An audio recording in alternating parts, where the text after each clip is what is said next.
نبی کریم علیہ السلام نے نا لوگوں کا اس طرح تزکیہ کیا کہ ان کے اندر بات ڈال دی کہ اگر غلطی ہو جائے تو پھر غلطی کی معافی کی کوشش کرنی، پھر معافی کی کوشش کرنی۔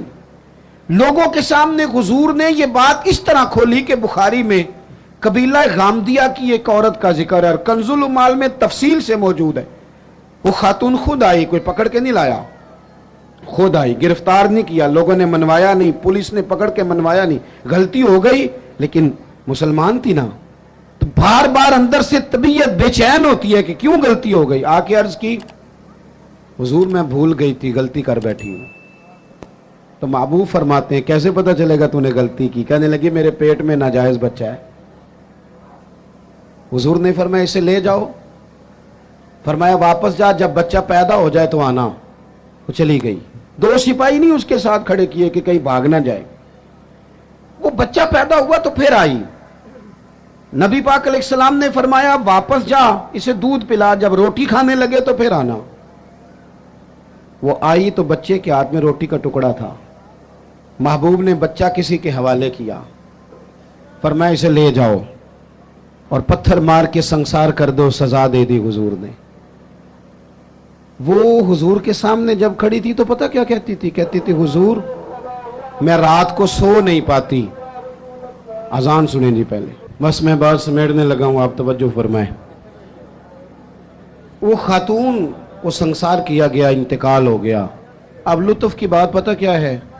اس کا جنازہ بھی میرے نبی کریم نے پڑھایا۔ کسی شخص نے کوئی جملہ کہہ دیا، کہا کہ یہ کیا بات ہوئی کہ اتنی اس شخص نے غلطی کی، کوئی ایک بات کہہ دی، تو پتہ ہے حضور نے کیا فرمایا؟ نبی کریم علیہ السلام فرمانے لگے اس نے تو ایسی توبہ کی ہے، ایسی توبہ کی ہے، ایسی توبہ کی ہے کہ اگر اپنی ساری امت میں بانٹ دوں تو اللہ سب کی بخشش فرما دے۔ یہ جو احساس ہے نا طبیعت میں، احساس پیدا کریں۔ اگر کبھی بھول جائیں، کبھی کسی شخص کے بارے میں دل میں بات آ جائے تو پھر آپ اپنے لیے اس کو کلیئر کریں، صاف کریں، معافی مانگ لیں۔ تیسری بات، ایک تو بے لوث رہیں، کسی کی خدمت کی کوشش کریں، ایک اپنے آپ کو قانون کے سپرد کریں، اپنی غلطیوں کی معافیاں لیں۔ اور تیسری اور آخری بات جو آج کے اس بڑے اجتماع میں آپ کو پیغام دینا ہے، اس کو آپ نے اچھی طرح سمجھنا ہے، اپنی زندگی میں دیانتدار ہو جائیں۔ نبی پاک صلی اللہ تعالی علیہ وسلم نے ڈوبے ہوئے سورج کو موڑا ہے، حضور نے چاند کے 2 ٹکڑے کیے ہیں، ہاں نہ تو کرے نا۔ درختوں نے حضور کو سجدہ کیا ہے، پتھروں نے کلمہ پڑھا ہے، میرے محبوب کو رب نے بڑے معجزات دیے، معراج عطا کیا ہے۔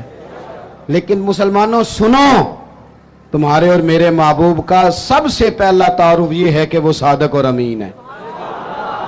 سب سے پہلے لوگوں نے جس نام سے جانا وہ صادق اور امین ہے۔ یا رسول اللہ مومن بزدل ہوتا ہے؟ فرمایا ہو جاتا ہے کبھی۔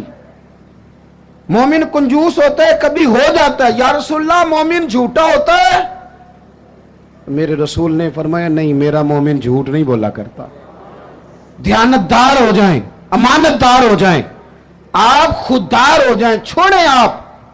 وہ کسی درویش نے کہا تھا لوگوں نے اتنا پایا نہیں جتنا میں نے ٹھکرایا ہے۔ تھوڑا ٹھکرانا بھی سیکھیں، تھوڑی خودداری بھی پیدا کریں۔ دیانتدار ہونے کے لیے کفایت شعار ہونا ضروری ہے، تھوڑے پہ گزارا کرنا سیکھیں، ایک وقت روٹی کھائیں۔ ہم دیہاتی لوگ ہیں، ہمارے بڑے بوڑھوں نے ہمیں سبق پڑھایا ہے کہ گندم سے بڑھولا بھر لو اور مرتبان سے اچار بھر لو، پھر تمہیں کسی جگہ جانے کی ضرورت ہے بالکل نہیں، قطعاً نہیں۔ تھوڑا کھاؤ میرے دوستو، لیکن رزق حلال طیب۔ اگر امانتدار نہیں رہو گے پھر بھکاری بھی بنو گے، پھر ملاوٹیں بھی کرو گے، پھر تو اس طرح کے برے حالات ہوتے ہیں کہ لوگ جانوں سے کھیلتے ہیں، دوائیوں میں بھی ملاوٹیں کرتے ہیں۔ امانتداری حضور کی سب سے پہلی تعریف لوگوں نے کی، کبھی بھی زندگی میں کبھی بھی بددیانتی کا مظاہرہ نہ کریں۔ اور دیانتدار کس کے ساتھ ہونا ہے؟ میں اپنے ممبر سے ہو جاؤں اور کونسلر اپنی کرسی سے ہو جائے، ڈاکٹر اپنے آپ سے ہو جائے، طالب علم اپنے علم سے ہو جائے، استاد اپنی ڈیوٹی سے ہو جائے، استاد کا احترام بڑا ضروری ہے، پر استاد کو اجازت نہیں کہ کلاسیں کھیل رہی ہوں اور استاد سموسے منگا کے کھا رہے ہوں.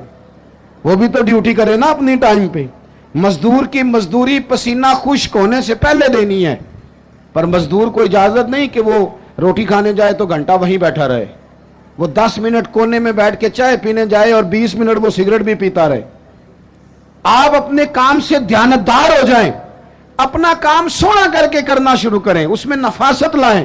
مجھے بتائیں، اگر کپڑا بنانے والا صحیح بنائے، باقی کے کام نہ دیکھے اپنا دیکھے، بنانے والا صحیح بنائے اور سینے والا وہ صرف بیٹے بیٹھ جاؤ، او پتر بیٹھ جاؤ نیچے بیٹھو، سینے والا صحیح سیے، بنانے والا صحیح بنائے تو ساری دنیا کو صحیح کپڑے ملنے لگ جائیں گے نا.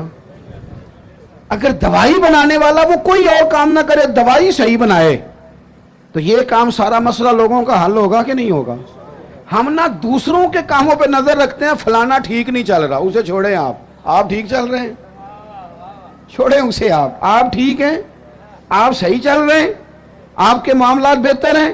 میں آپ کو ذاتی طور پہ بتاتا ہوں، میرے قریب والے دوست جانتے ہیں، کبھی زندگی میں کوئی کام خراب ہو جائے، کوئی پلان کیا تھا اس میں کوئی کمزوری رہ جائے تو میں کہتا ہوں پہلے مجھے اپنی غلطیاں ڈھونڈ لینے دو.